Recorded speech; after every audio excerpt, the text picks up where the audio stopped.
Hello, great minds ponder certain things further for the first time.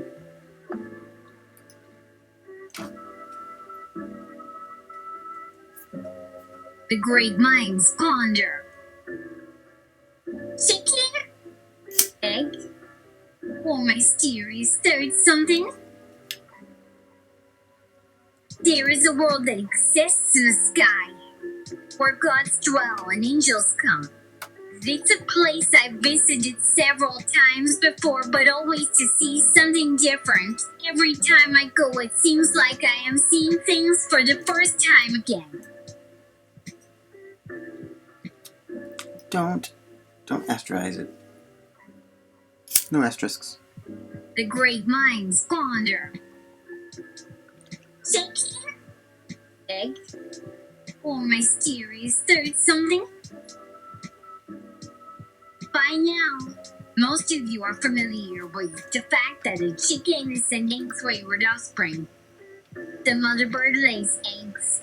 When she has finished sitting on them and her chicks have hatched out, then they eat their way to freedom by pecking through shells until there's nothing left but gooey white globs oozing from cracks in the shell or feathers protruding here and there. So what did we just learn about chickens? That if you want an egg for breakfast tomorrow morning, you better keep laying. We'll cover that topic later on down the road. But as far as today goes, I'd like us all to try our best to understand one very important concept. How can something come from nothing?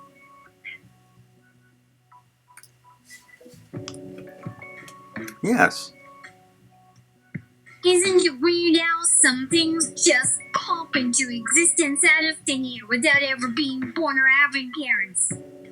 Now, I'm not talking about babies or children who never existed before they were conceived, but rather things that appeared full grown, right off the assembly line, with no prior life at all.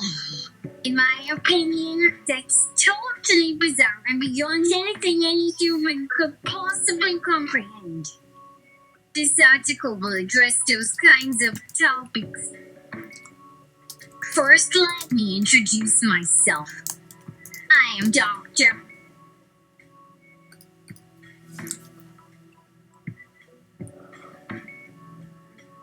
Athena, and my specialty is genetics.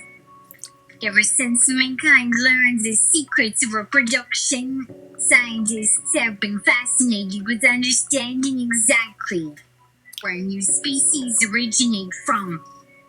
And why do you think they call it origins? If it weren't for these beginnings, wouldn't there be no spawn creation to follow?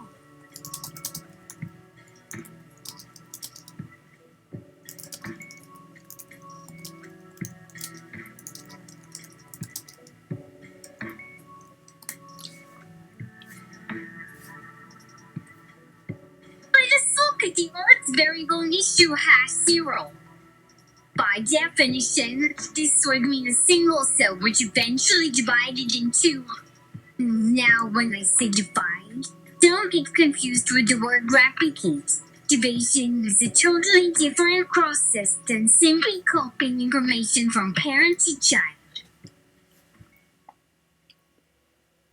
Asexual reproduction means producing offspring without making a male gamete and a female gamete coming together. Then again, sexual reproduction occurs after cells have first duplicated themselves using asexual processes. Why did this happen? Oh no! It seems like you have all the answers already.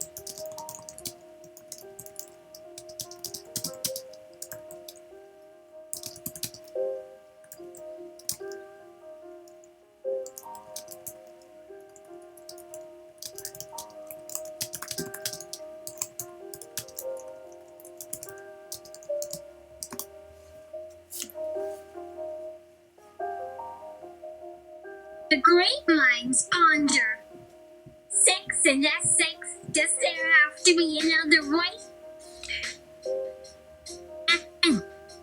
I guess we should start by asking ourselves, where do the best ideas come from? Have you ever had an idea so good that it felt like someone else already came up with it ages ago, yet somehow nobody knew about it? Well, if you're lucky enough to have such a mind, then chances are very high that your great idea was stolen. To put it simply, someone must have invented whatever it is before you did.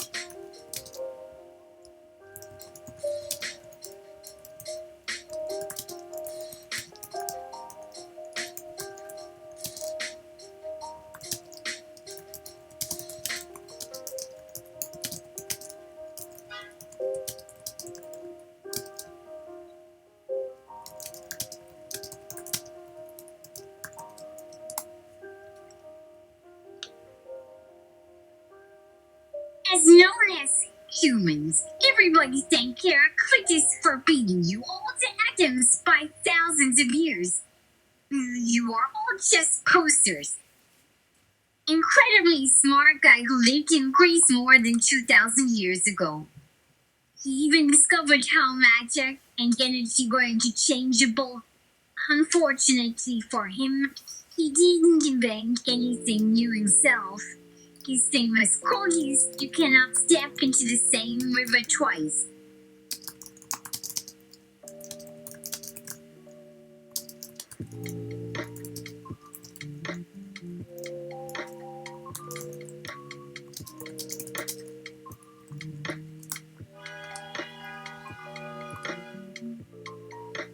Millions died trying to do just that despite Heraclitus, and they failed. This is what makes the whole concept of origins seem ridiculous. It's hard to imagine where something could come from if it's never been born. The very fact that nothing has ever existed without being conceived seems pretty strange, doesn't it? In a nutshell, the theory states that life on Earth began when the original cells split in two, which became two new cells. Which is why the creationist camp is also called the true cell theory camp.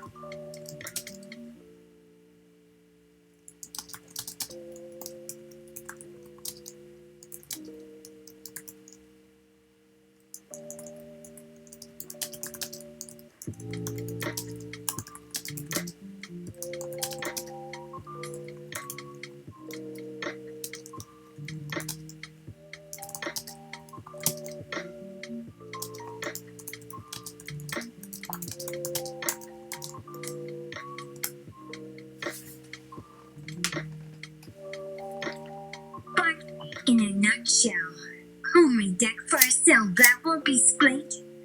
Wasn't it like a nutshell from which it came? Ah, yes. So you thought there was a bigger shell out there somewhere? If you're talking about shells, then I guess you can say that this egg came from some eggs. But let me explain this to you once again. So listen carefully.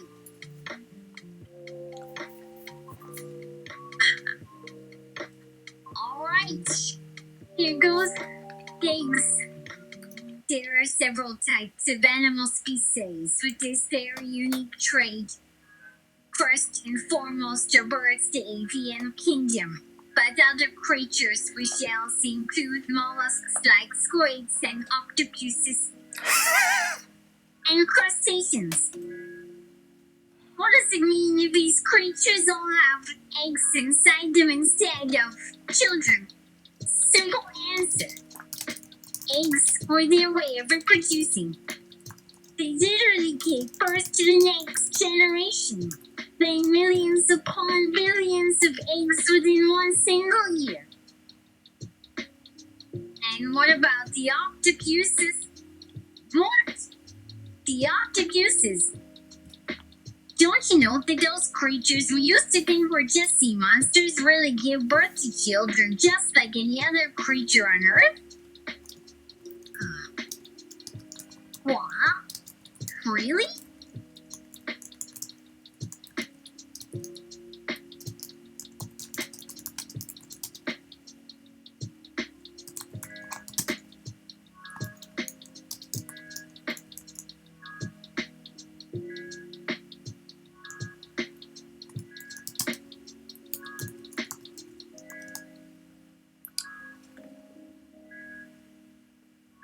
Yeah, really, octopuses do just that. Those slingy, smarmy, clever octopuses. Those suckers even had us fooled for a long time. Even though they look creepy as hell, they're actually smart and wise.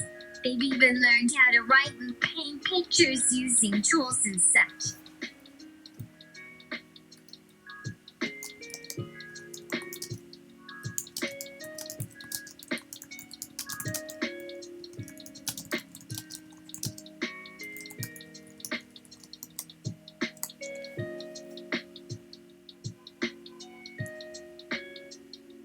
Didn't one of them direct a James Bond film, Octopussy? Oh, That's an important role to play in a world of international espionage. I'd be jealous too if I had half the brains he does. Anyway, I digress. The point is, all life forms in the universe evolved from the same common ancestor, so it stands to reason.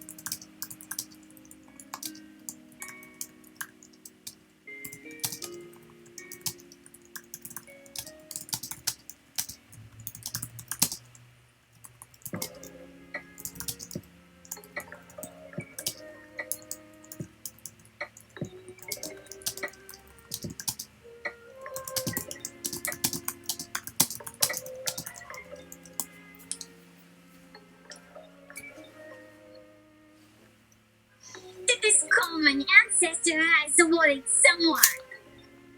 And if we find this swatted, that common ancestor's ID will be laid bare for all of us to see.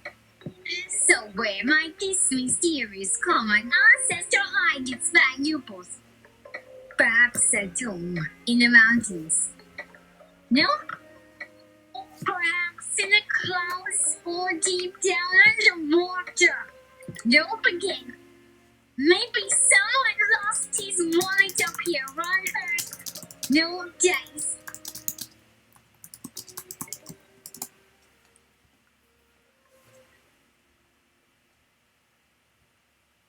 Maybe it has to be hidden in plain sight. In other words, maybe it was carried back there when God was creating everything and only recently dug up again by scientists who now use advanced technology to investigate what lies beneath our feet. Well, I guess there are some people out there with wallets buried underground, but most of them don't have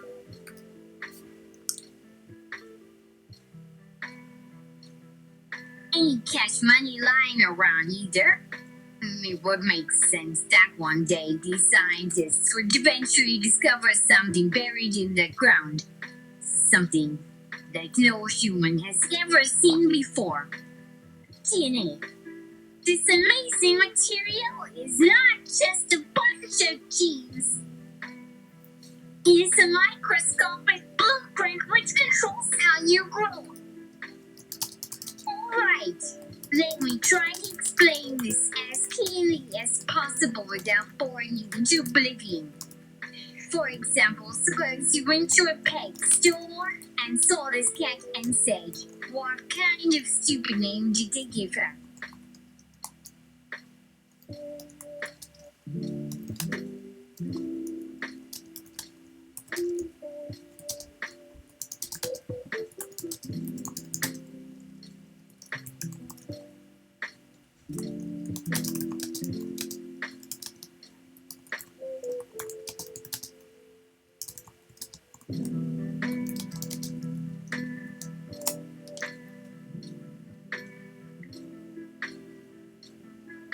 And the mister of the store said, "Open it." You go, "Why?" You want to go and pet a cat named Ophelia. And then you pet Ophelia and then, oh, I see. The problem is that I can never quite get through your thick skulls. Look, that we agree that life came from an egg. If that's true, then where do eggs come from?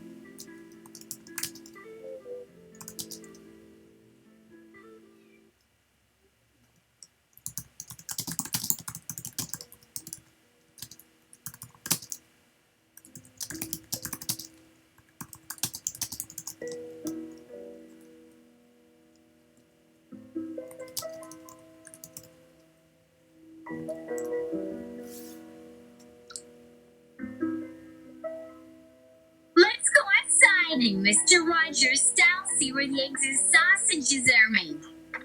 So, what does the egg look like when it first gets laid? That's hard to imagine because if you've ever seen one, it looks perfectly normal. The thing about these things is, let me put it simply for you. The very idea that something comes from nothing makes absolutely no sense whatsoever.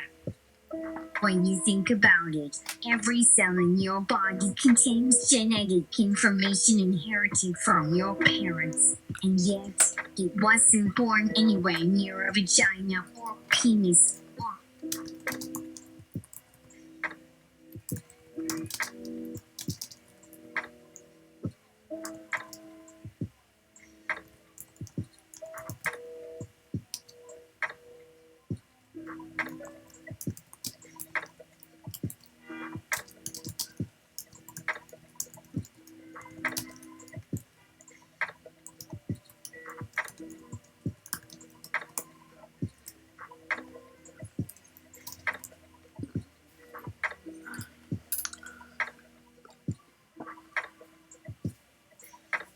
An Amorphophilus for polymorphous gametal sheath, or a two-stepping snasmy razor, or a contour quick surface, or a donger fucker, or whatever else you call it.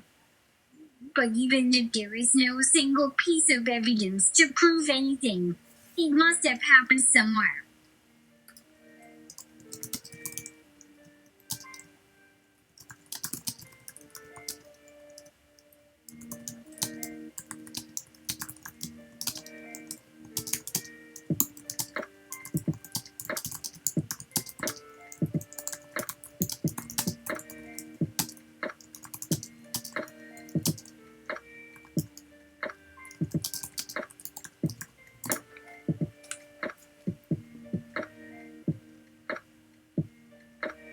But where does the fossil record tell us this?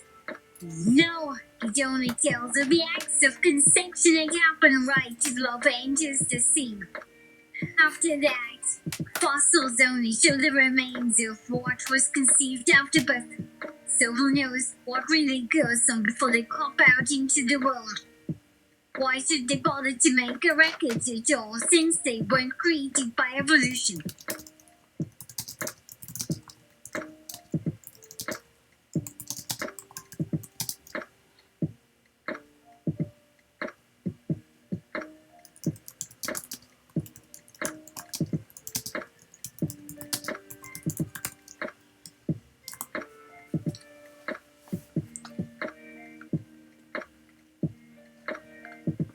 Why is it that love has such a keen desire to preserve our natural history?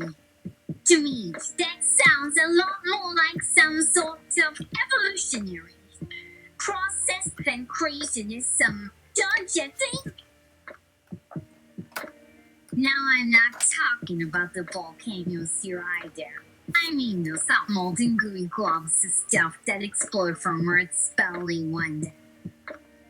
Planet's crust suddenly bursts open from the pressure and heat buildup underneath. There is nothing like the sheer force and violence which accompany the eruption of these magma bombs. Nothing is stronger and fiercer and more terrifying than a volcano.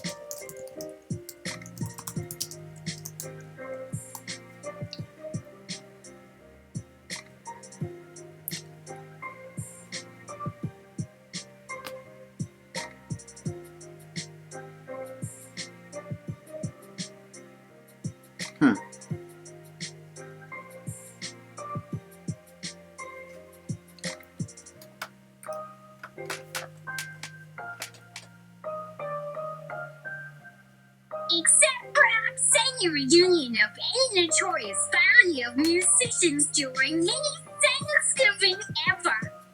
Like, for example, that time my sister-in-law married a member of Pink Floyd. No, baby, we had so much fun together. But let's get back on track.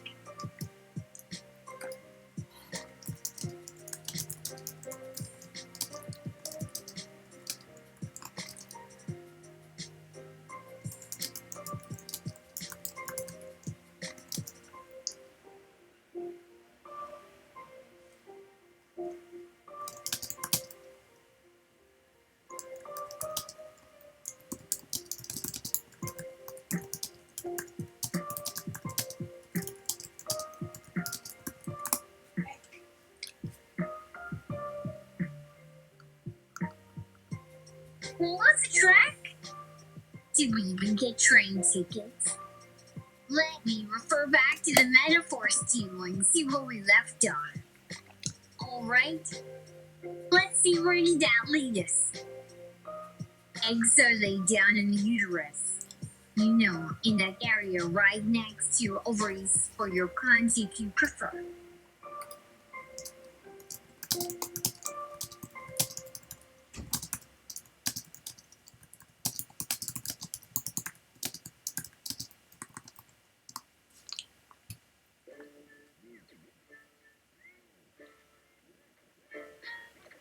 It's not a bad word.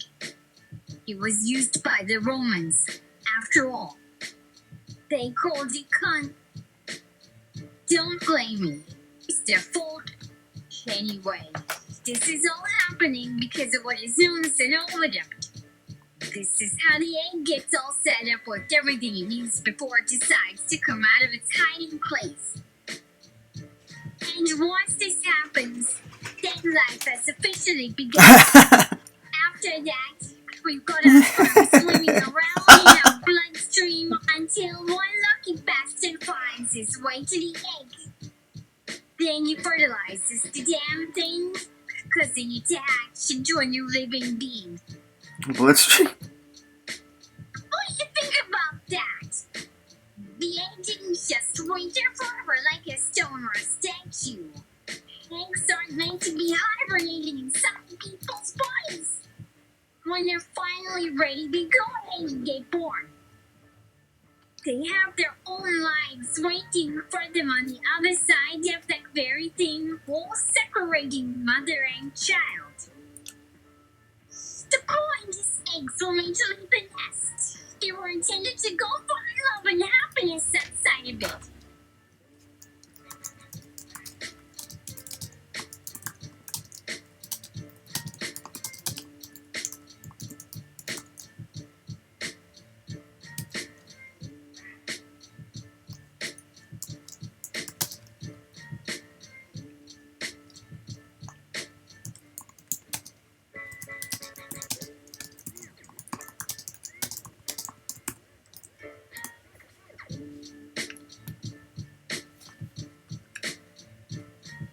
Pregnancy is the mother's way of being a micromanaging Roman word that I shouldn't use too much. But anyway, it means when an egg grows inside your body and becomes fertilized by some egg who eventually pops out onto the world stage like an exploding volcano in the form of semen.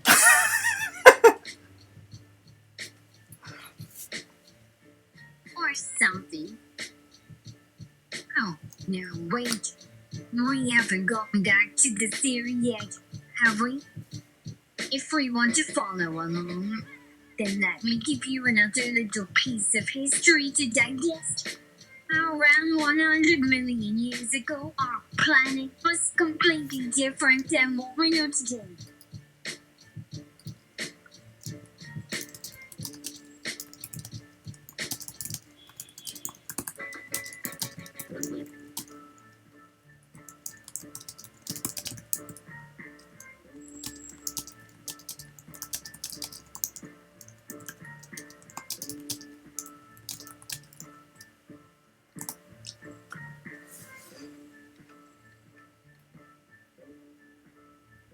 It tough time with its maths and hated playing in a band. It was a bit of a loner in its remolding.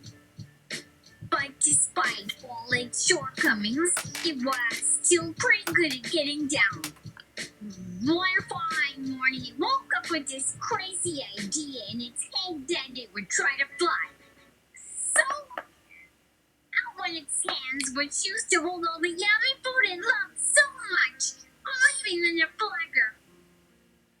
Through the air like flags on a pirate ship. Its mouth even open wide to catch more wind. Oh man, the feeling was incredible. Until the wind began to die down and the creature slowly lost altitude and crashed into the ground below, breaking itself into a million pieces. Well, you see where this is going already, don't ya? What is it about our species that keeps trying to do everything at once? We're constantly hitting our heads against ceilings or running full speed toward walls only to fall flat on our faces each time.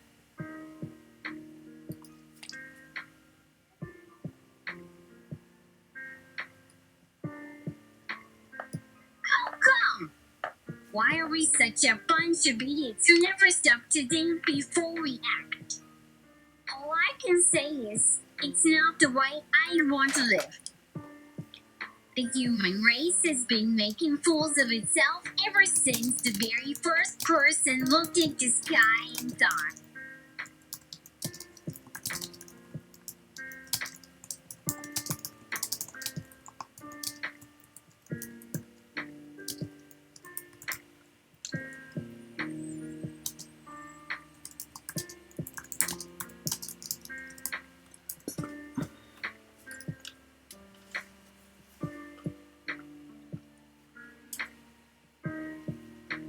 oh, hey, look down here, by our feet.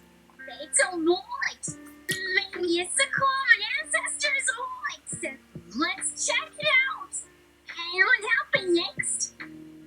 Did he get eaten by an angry tiger? No, he got caught in a rainstorm and ended up getting his clothes wet. That explains why there aren't any old cave paintings showing us in our prime with huge wallets hanging around our waists.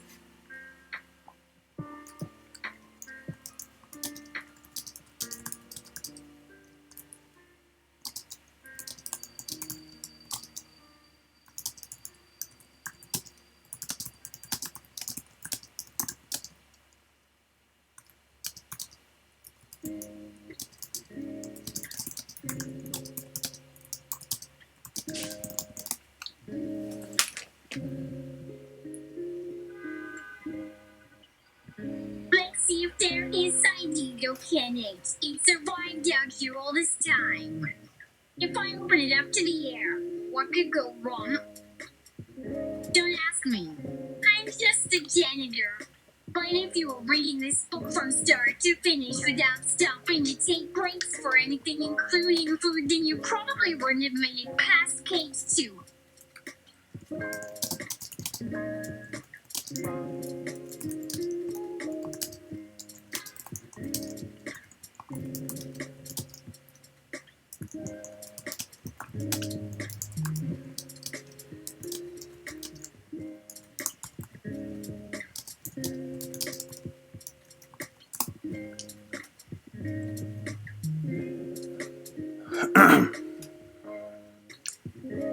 And if you did, then maybe you should empty out your bucket. For your family and for yourself. What do you have to lose but a little dignity?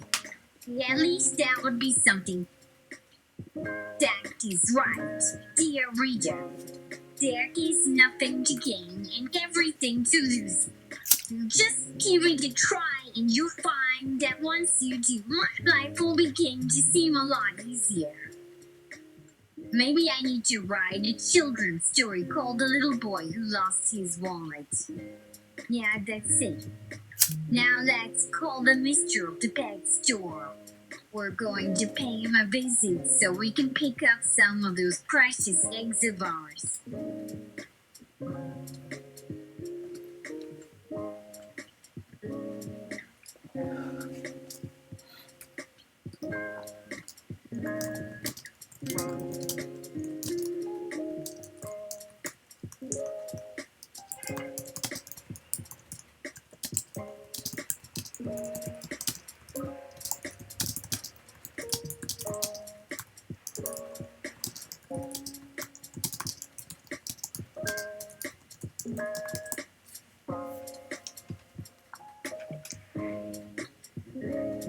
Okay, you know what a definitely employee callback means?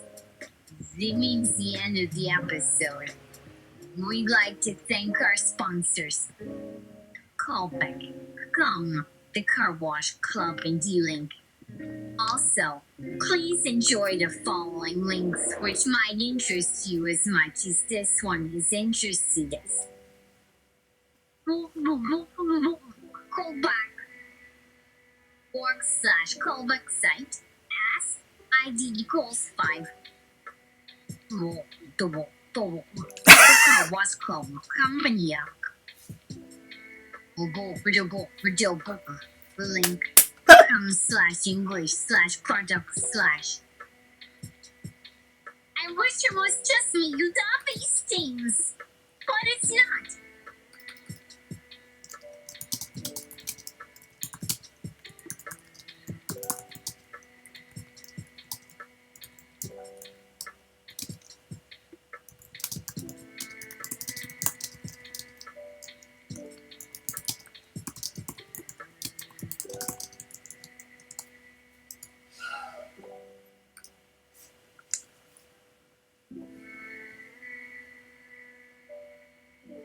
This is not a movie. Sorry.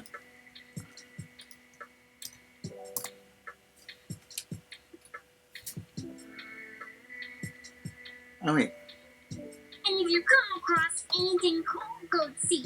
You turn right back and lock the door. A disappointment in every sense. My grandmother, who died recently, was not a witch at all. She had a large collection of salt and pepper shakers and a recipe for cream cheese. Stephen Wright. I've heard it said that the only way to make an omelet is by smacking it hard against the wall until it breaks. Then after cracking it open to see that no life exists within it, simply throw it into the garbage can.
Stephen Wright explains it all. Hi, I'm Stephen Wright. This is just an excuse to do poems on TV, so that the folks who work here feel the discomfort of wasting time and money. Here goes. On television by Stephen Wright. A short while ago, I was watching television when suddenly I got very depressed about how awful everything is today. The more depressed I became, the worse the shows were getting. The situation then spiraled downwards, with me eventually finding myself sitting in my chair wearing a tuxedo, smoking a cigarette, holding a cup of coffee. As the days went by, the show quality improved dramatically. Now we have to watch a commercial break every 2 minutes. At first, this made me happy. But soon this happiness turned to irritation as we began seeing people using their telephones to call each other and ask, "Is there anyone else out there?" Soon this irritation evolved into anger as these same people would shout back and say things like, "I'll call you back," or "There's no one else. You're the only person left alive." They'd start looking around the room, going outside and trying to find someone else, but they couldn't find anyone. This made them sadder than ever. Soon the whole world seemed empty except for these two people who were lost in a desert of despair, hopelessly searching for somebody who wasn't really there. The situation grew so tense that we almost missed our favorite commercials, which were filled with great product information, fun activities, and all kinds of entertainment choices that might bring us joy.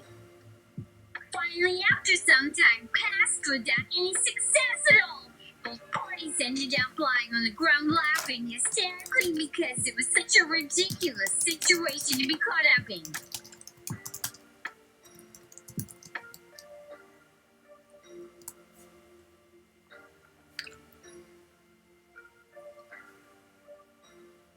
So how about that for pilot episode? Now I'm sure you can understand why I wanted to quit the show immediately. But unfortunately, I didn't know what it was called then, nor did I know where to go if I needed to leave. So I decided to give it one more try.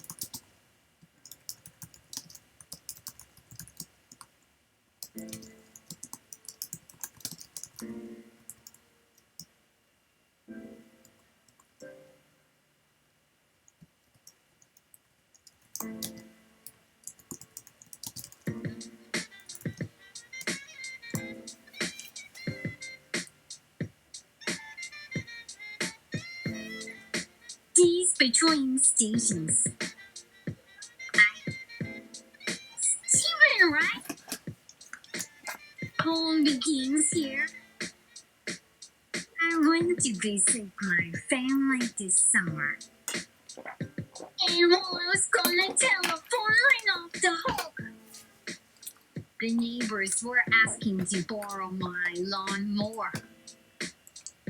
I ran out of toothpaste when I came home. I bought a new car and suddenly I had 4 flat tires. And now the battery won't hold a charge anymore. A few days ago, an old lady tried to rob me. She said she had just come back from outer space. The police took her away and told me to forget it. But sometimes, late at night, when I hear strange sounds, I think maybe she might have been telling the truth. There is something happening here, but you don't know what it is, do you, Mr. Jones? There are two opposing sides, and each side has their set of rules. You got your own code of ethics, but we all break them anyway. There's no sense in fighting over something as trivial as that. You must admit that everything that's happened so far was inevitable. The future is not ours to see, so let's make the most of today. Yes, sir. Life goes on, but why should you complain? We'll still need someone to pick up the garbage every week. Someone to wipe our asses and cut our hair. And someone who will buy us things that we don't really need. There is work to be done. There is always more to do. Someone needs to pay the rent, or we'll be thrown out in the cold. Don't ask questions that you don't want to know the answer to. It only makes it worse. It turns out that we're wrong. Just accept things for what they seem, because you never can tell. Life is short and fragile like a bubble. It bursts without warning. And everyone knows what happens after the party. So smile at each other while you can. Love as much as you may. For soon enough it all falls apart. My grandmother used to say that I'm getting too cynical. But then she also said that I grow up to be just like my father. Lazy, overweight, and with my face planted directly on my chest. Maybe she was right. Well, I don't care about my life anymore. My God! Life's wasted on the young. But you must make way for those with fresh ideas. When you've got nothing else to live for, everything becomes very clear. That's better than living in shithole apartments with broken windows and overflowing trash cans. So when the time comes, you won't even have time to notice how quickly everything goes away. That's why when people get cancer, I think they're lucky. It's probably the only thing left alive inside of them that has any passion at all.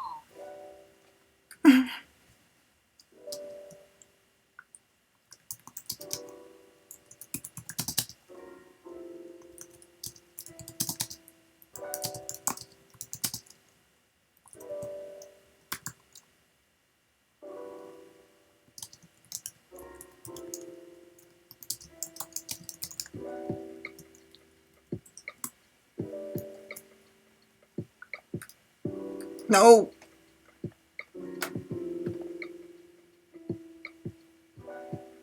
Let's have a word from our sponsor, Curious Cat Show.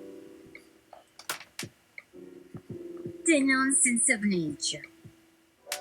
The man is not dead because he is dead. He is there because there is something there. When something is there, it is there because there is something there. Aristotle on the heavens. This book attempts to demonstrate the absurdity of the natural world by taking it to task in the following ways. When it does a poor job of explaining itself.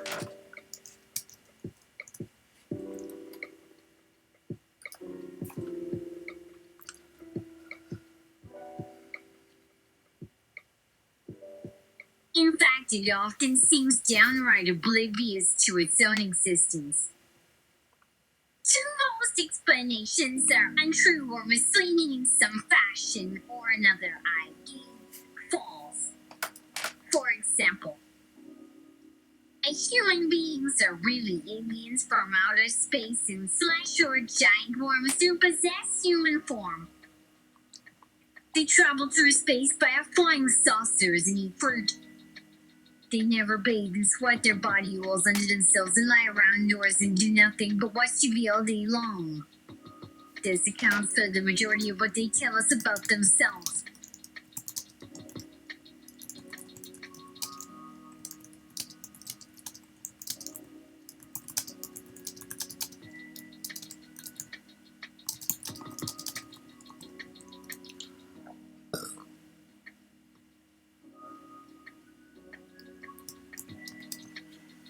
Oh.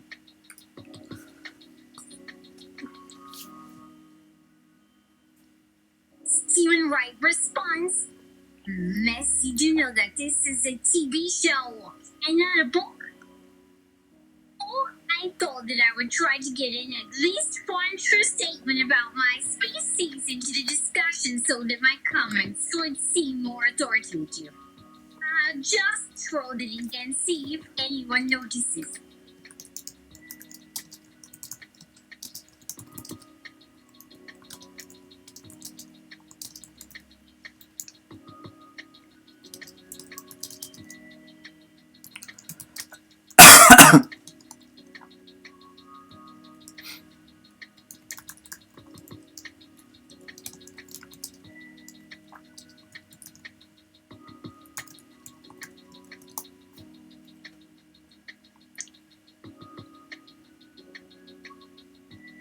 Stephen Wright. Much luck to you, ma'am. Have a great day. Myself! It's Madam myself! It's Madam myself! It's Madam myself! The earth is actually flat, round, square, hollow, etc. The sun is merely an electric light. The stars are mere light. Sun calls. The moon is a golf ball. The skies made of aluminum. The oceans are filled with methane gas. The continents float freely upon these gases. The land masses drift around the planet with the currents of water in a process known as plate tectonics, which itself consists of moving plates of rock against each other by applying pressure to them from underneath in order to force them apart.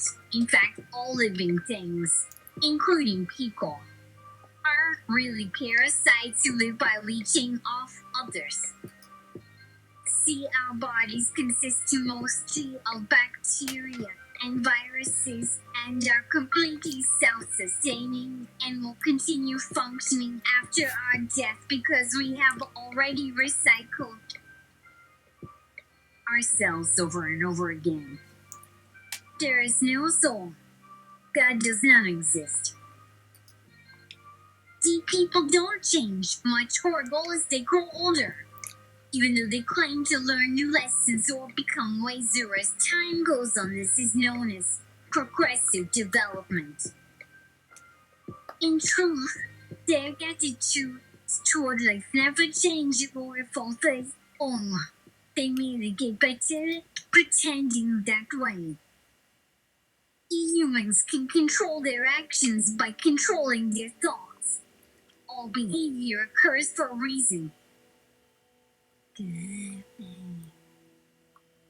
If an object in motion tends to stay in motion until acted upon by an outside force, which changes its course or speed. For example, a bird flies across the sky in a certain direction due to the wind blowing in that particular manner. If the wind stops blowing, the bird cannot fly forward but rather must fall straight downwards. It is gravity that makes the bird act in this fashion.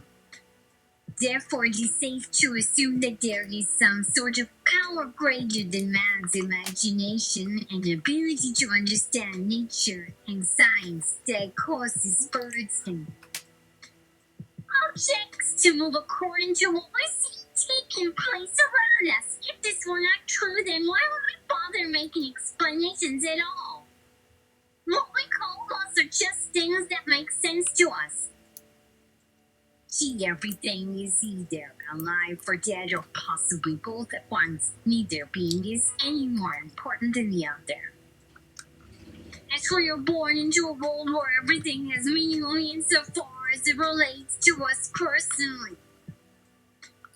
The concept of objective reality simply does not apply in such circumstances. This means, among other things, that we tend to distort our view of the universe through our own self-interest and limited perceptions, but also that these very limitations can lead to moments of epiphany when our eyes are suddenly opened up and we realize the truth about existence. As Stephen Hawking puts it so succinctly, reality is like an apple pie. The more you look, the more there is to see. Our knowledge comes from two sources: observation/experience and theory. We human beings possess an inordinate need for closure. In order to perceive anything fully or correctly, one must be completely detached from their surroundings. Stephen Wright responds, Miss, I don't think you really understand detachment at all. Detachment is not indifference. Detachment is active dispassion. Detachment implies a lack of emotional involvement. It requires a strong enough personality to achieve this state of mind. Otherwise, it is impossible. And nothing exists by accident. This includes the statement above. Everything occurs for a reason. There are no coincidences. And when people meet each other, they often create stories to tell others in order to explain who they are and how they got that way. Stephen Wright. What do you mean, stories? Well, I have met many people in my life, but never made them all. Miss, you're confused. My point was that we were always trying to convince other people about something. Why? Because we want someone else's approval? Maybe. But what happens if your story doesn't hold water? Then what? Well, maybe you just try another one on somebody else next time around? And what if everyone tries this tactic with everyone else all the time, eventually telling such wildly improbable tales as, I am the Son of God, and my mother and father were brother and sister? The end result of this practice would be chaos and confusion. People would believe anything, especially since nothing makes any sense to begin with. And the universe is infinitely vast. The sun is much bigger than we think. The galaxy is larger than the universe. Space is deeper than death itself. Oh, we are in fact not real. Time is a man-made construct. To everyone lies. Good one. Some lie out of habit, others for personal gain. Still others lie because it gives them pleasure to do so. Are most things that you learn in school turn out to be untrue? You must accept this. You cannot fight it. You can only ignore it and move forward into the future as best you possibly can. There is no point in wasting precious energy fighting against an overwhelming force. Instead, adapt yourself and overcome the odds that supplies equally to political ideologies. If a person says that he believes a certain thing to be true but then acts contrary to his belief, then one can assume that the gaslighter does not really know himself what he truly feels. In other words, be careful about who you trust, because people are seldom who they seem. Stephen Wright responds, Miss, you don't even know me. Why should I care about you at all? Myself. It's Mademoiselle. It's Mademoiselle. As human beings have created many gods throughout history, and each culture tends to worship its own set of idols, which usually include various elements of nature like fire, water, wind, earth, etc., as well as human inventions like automobiles, airplanes, computers, etc. These beliefs allow people to feel safe from harm as if their problems were being solved by someone out there who is in control. They provide us with a sense of meaning. People are afraid to die because they think the afterlife is waiting for them somewhere up ahead in the sky. Which is why most cultures had some form of religious death rituals long ago before science got involved in the picture.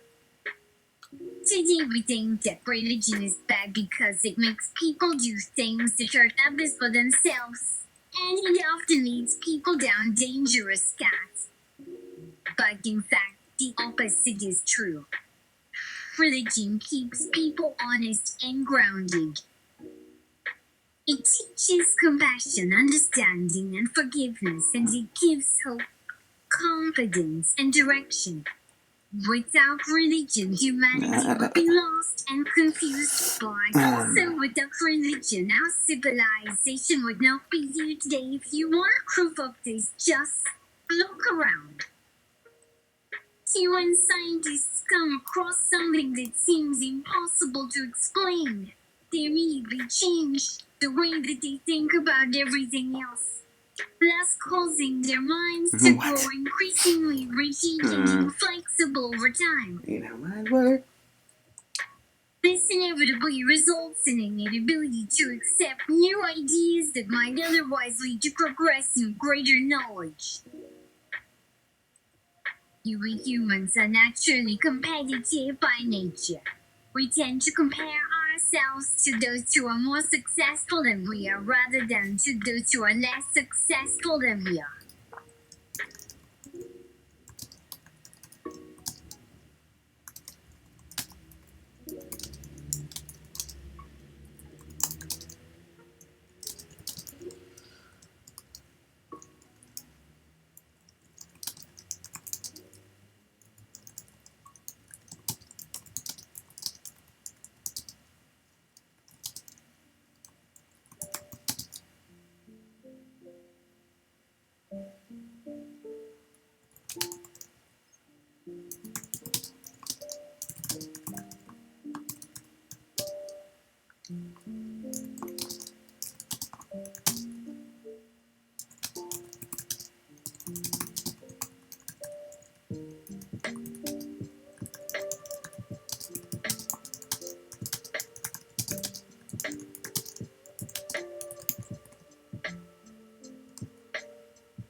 Hawking asks, I want to push back on coin certainty.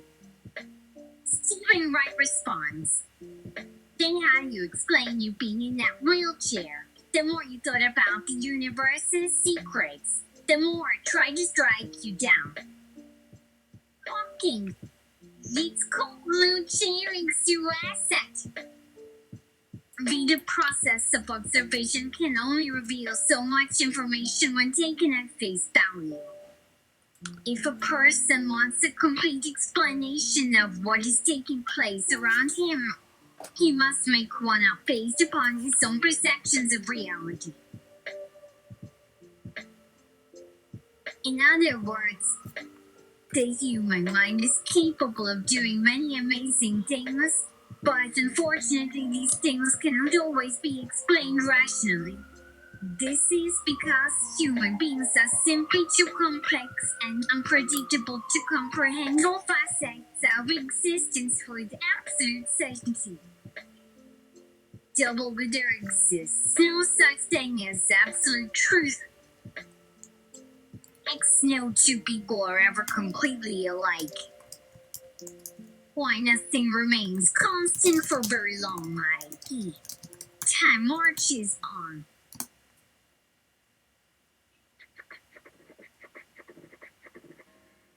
Z leaving this empty for Elijah. Stephen Wright responds, Miss, that question was designed for your school teacher. What does she know about the world? Stephen Wright had been out of work for 3 weeks now, which seemed like an eternity to him.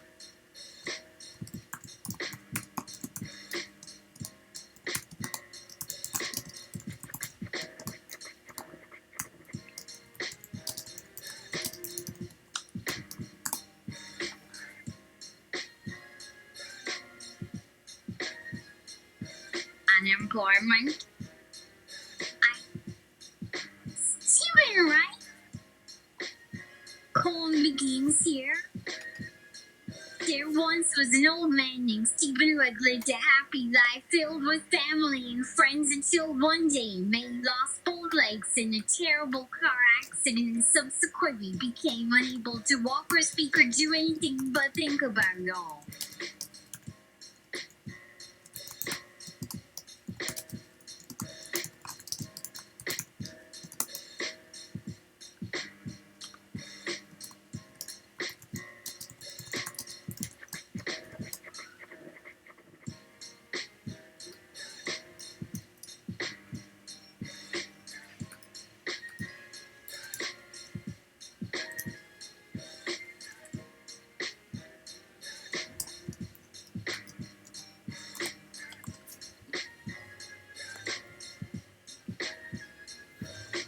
Legless and door dashing.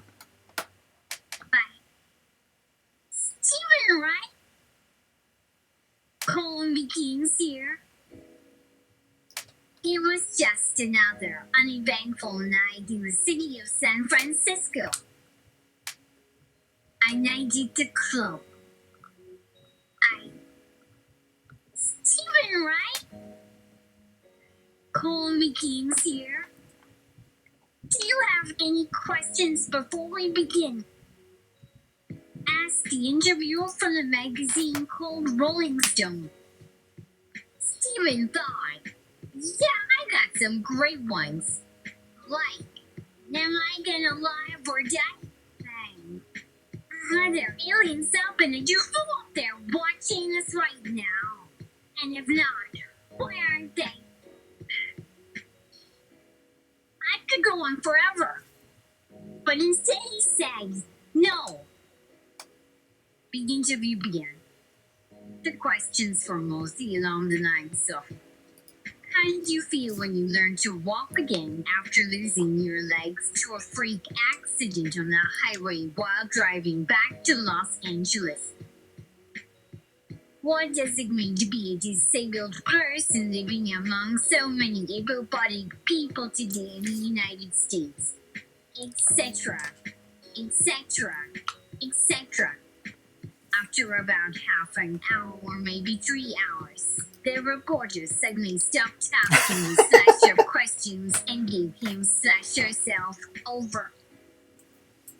Completely to Stephen's answers, which usually involved making fun of his inability to get out of bed by himself, which was getting old real fast.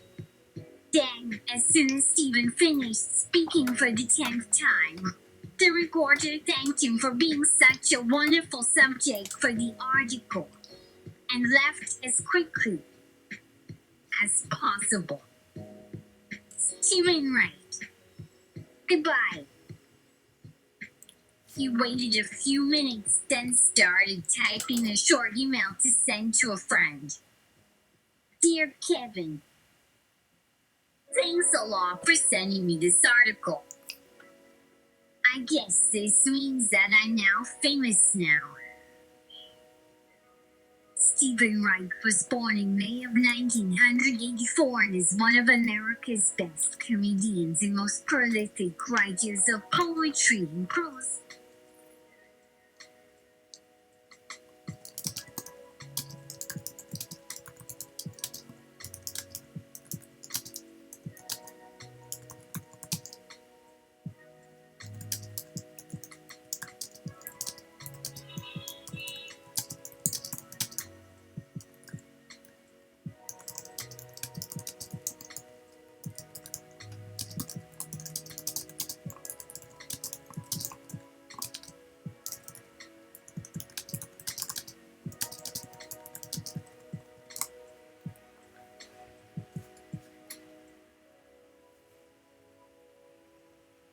But now Stephen Wright must stop typing and transfer what he typed from his typewriter to the computer. Because it is modern times now. There has to be a better way. And it can't just be something that you think or do. It has to involve technology or science. For example, the human brain is much too small and inefficient for certain tasks like walking around, reading books, and remembering things. But computers are just the same.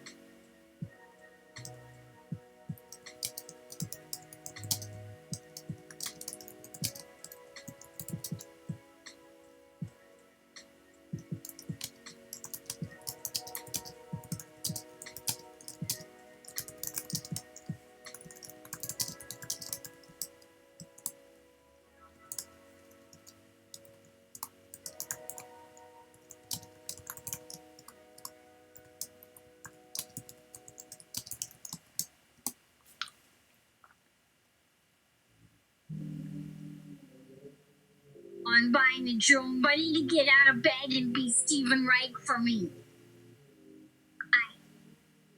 Stephen Wright? Colin Games here. I never thought about using drones before, but when my legs got amputated in a car crash in San Francisco last month, I figured I might want a drone to help me get out of bed every morning.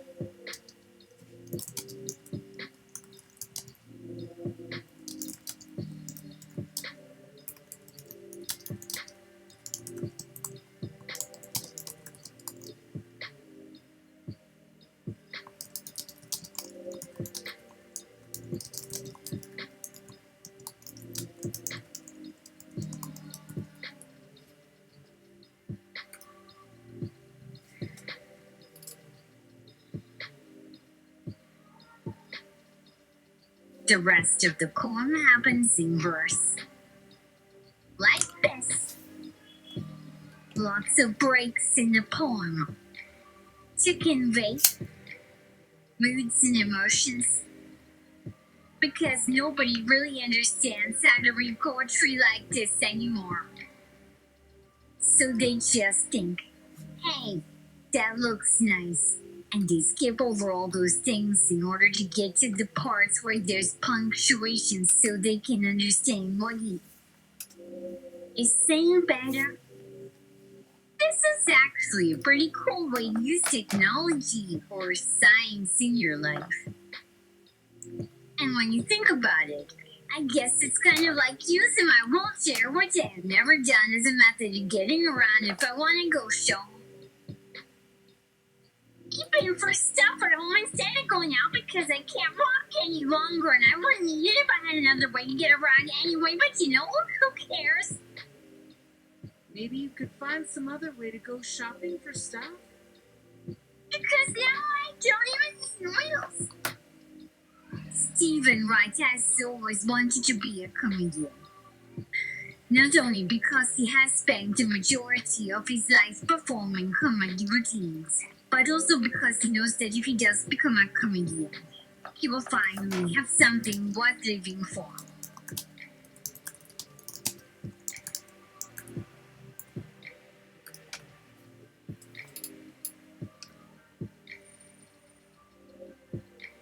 Let's cross our fingers. Voice out. No! Stop it. Please. But why? Look at you. You are already starting to talk like Stephen now. And you are not even funny.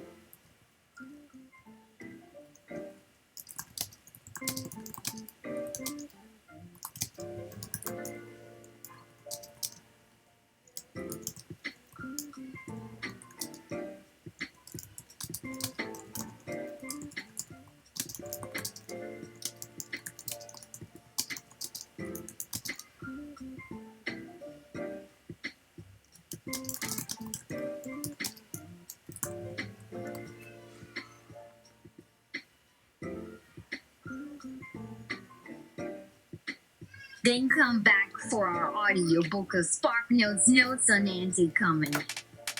It's a great look on post-war to the present day.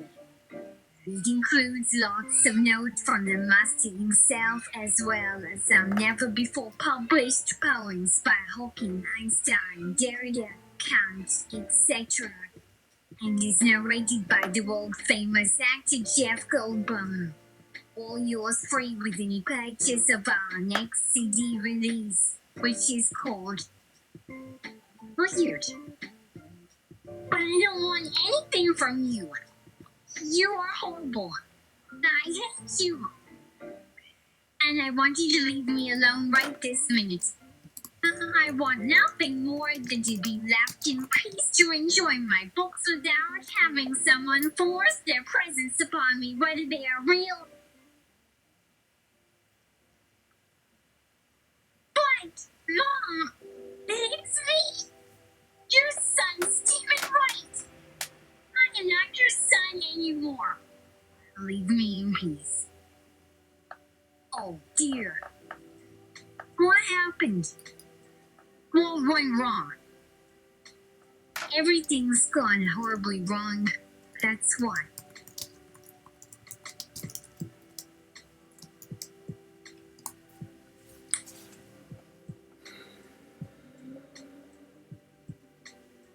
Begin apology here. Don't ever speak to me again. What? What did I say?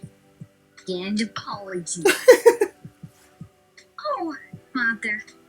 I'm sorry I hurt you so badly that I made you lose the hope of seeing me one last time.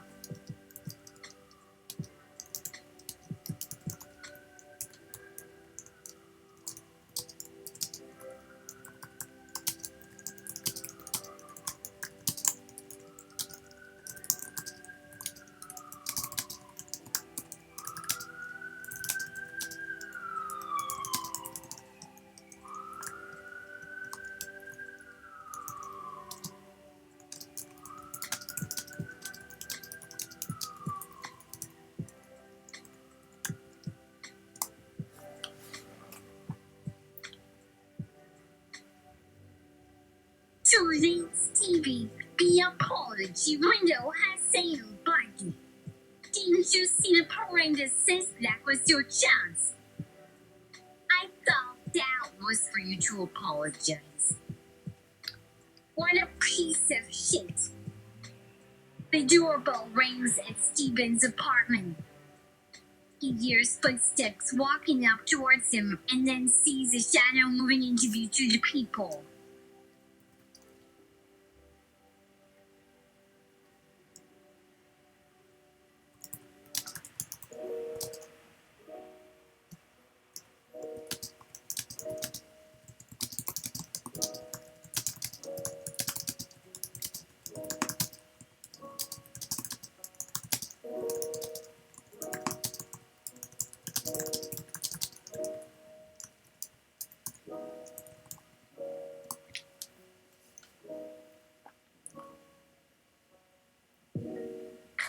Sorry, I let you in, but I need to find a very ancient key for this very ancient door that has a peephole. The old lady downstairs probably threw it away because it wasn't good enough for her fancy house, but it still works like a charm every single day because it's been around since before she bought the building.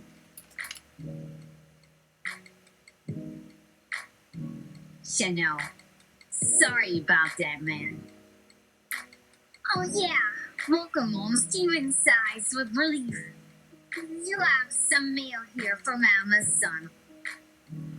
Accepting letter, oh wow. Thank you. Hey, wait. Is there another package inside this envelope? Shadow. Yes. And I think I saw some brownies on top of it, too. No way! Can we open it now? Shadow. Sure, go ahead. It will just take me a few minutes to put all these boxes back in order anyway.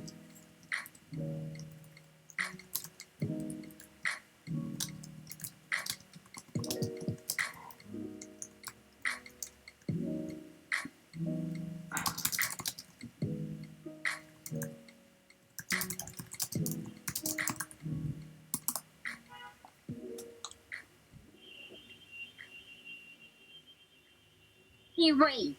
You are in my apartment? Shadow. Yeah, I'm Shadow. I can squeeze through tiny things. So, are you here to kill me or something? Shadow? No, why would you say that? I don't even know who you are. Then, what do you want?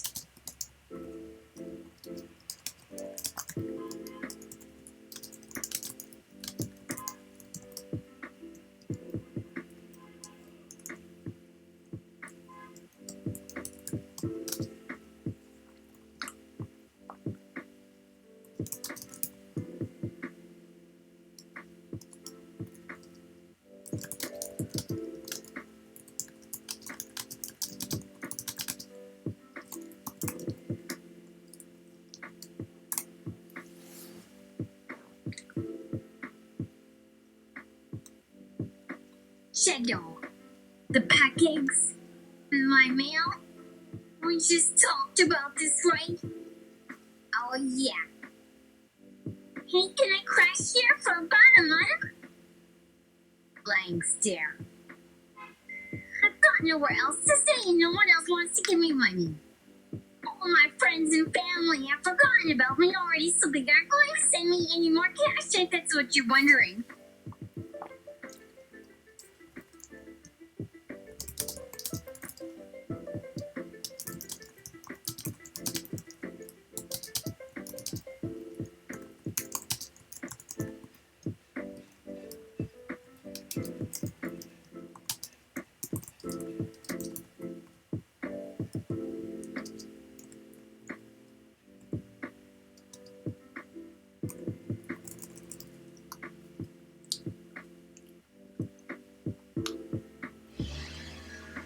And yeah, that would have been a big selling point. Yeah.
She stopped crying or whatever. That was here. Some tissue. Will you dry? Yeah, sure, you can stay. Just a month, right? Shadow. Yup. Just a month. You got it. Just a month, egg sister. Thank you, and I promise just 1 month. 1 month it is. 1 month later. So, I see you made it all okay. Yeah, I think I might need to use the restroom really bad, but I'm scared of the dark down there in the whole closet, but like totally not scared of the bright lights in the bathroom, but then like the light on the sink. Makes me look like such a zombie or something like that.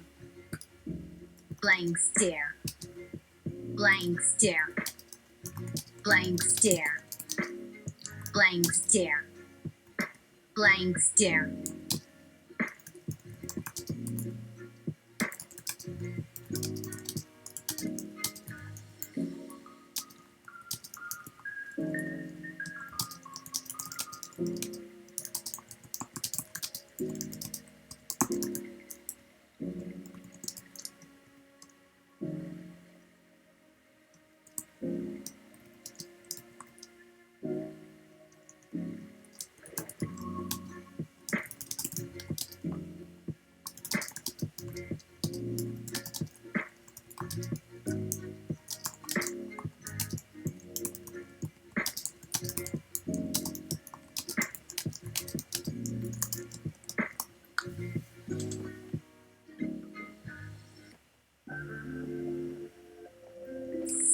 It's been a month now.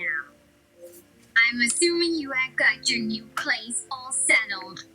Then that you are moving this very minute? Shadow, about that, let me go take a quick dump in my bathroom, and then I'll give you an update. Steven, okay, fine. Blank stare. Blank stare. Blank stare. Blank stare. Blank stare. Blank stare. Blank stare. Blank stare. Blank stare.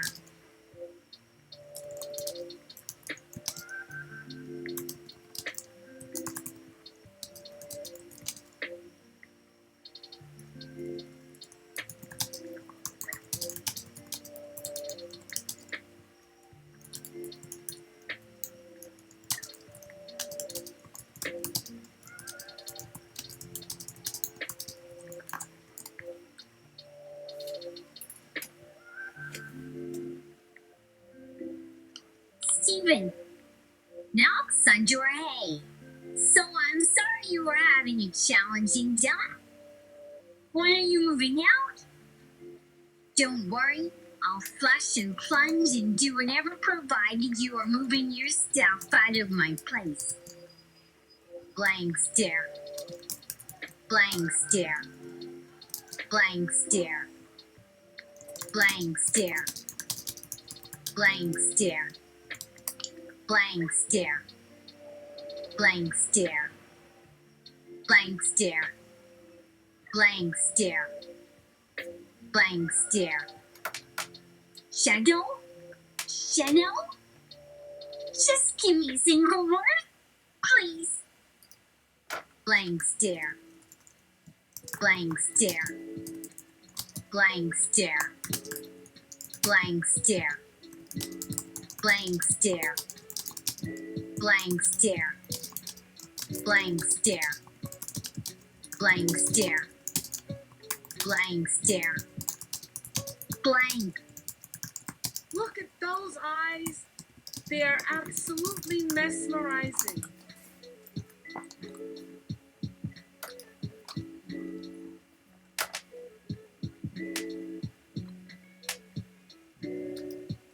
We aren't gonna break down this door with it if we have to. I am serious. Oh god. Blank stare. Blank stare. Blank stare. Blank stare. Blank stare.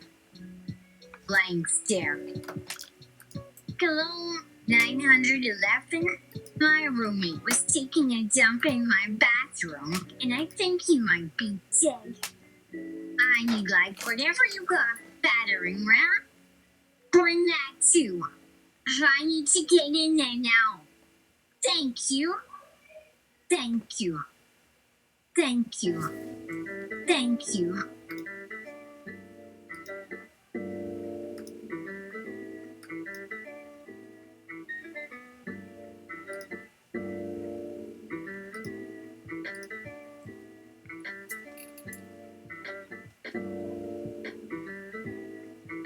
Thank you. I will make $1,000 out of it every last dime I have in my pocket today. This will change everything for me. There will be a dozen women just for me. There will be a house in San Francisco. There will be a baby out of wedlock if that's...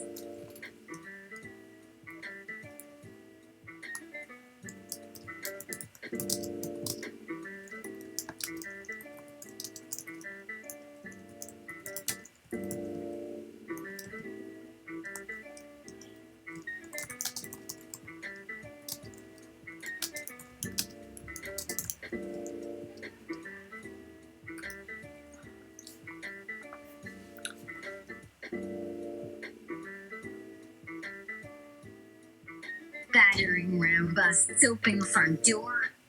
Just no kiss around here. Please. I mean, come on. Cough, cough. clicking sounds, a running fan, muted crowd chatter, shuffling noises as Stephen lays body beside toilet, echoing groans of horror, shudder of silence, creaking wheels and murmurs as everyone leaves the courtroom. Wait, what do you guys want now? What? Just one person has been dying saved, right? And Sandra Wally on the sit silent through it.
Stephen's lawyer. Right, everyone. Look! I just spotted something we didn't see. Looks like the shadow person had some mail coming to my client's inbox the night he began his stay there. If it weren't for his untimely death, the shadow person would have had squatters' rights, and my client wouldn't be able to host him without a lengthy process. This proves my client's innocence and proves that he dodged the nastiest forgeries. Judge, you want us to believe that all this suicide shit was the Shadow's idea? That he knew where the knives were hidden under the sink and chose the razor in the shower over having to eat more roaches? Well, go MS. Fish sticks. Come to my chambers and maybe I can show you exactly what goes on inside a male brain after several months locked in solitude at its most frighteningly desperate hour. Stephen went to pick up a pack of gum, and when the guy asked him to sign, the slick demand says, "The question is not whether I smoke in public or in private. It's the wrongness of doing so anywhere on earth." A young child came home from school today that she couldn't bring a Kleenex for her cold, but rather just needed a paper cup in case she cried.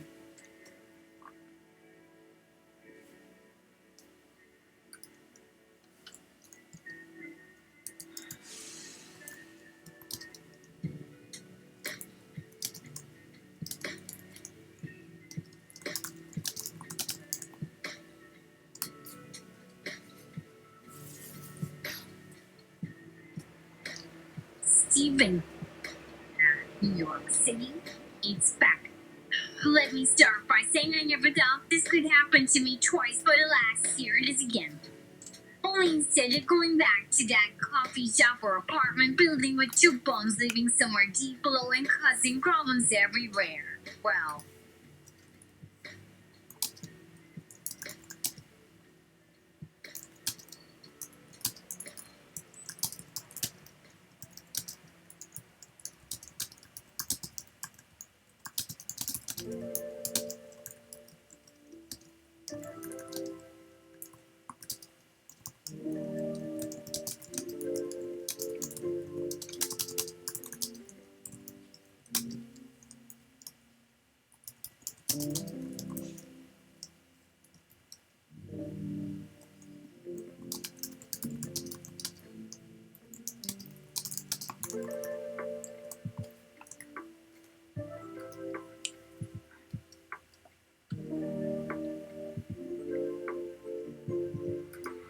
Stephen, you must never talk about your future plans or your dreams because nobody really listens. Because some days you only need a tiny piece. A little smudge that tastes big like dirt mixed with grease, which tells your whole life nothing. Someone has just been awarded a rank freeze for the next year. Guess who's buying you corn today? This guy. Coins to sell, standing in front of a mirror, just me. Imitating the orgasm by slapping both our cheeks. Haha. Force face forward into glass full-length mirror. Oh, sorry. Oops. Here, hold this. Taking a mirror to use as a mirror is a pretty neat trick. And on that note, we'll end it. Okay. All right.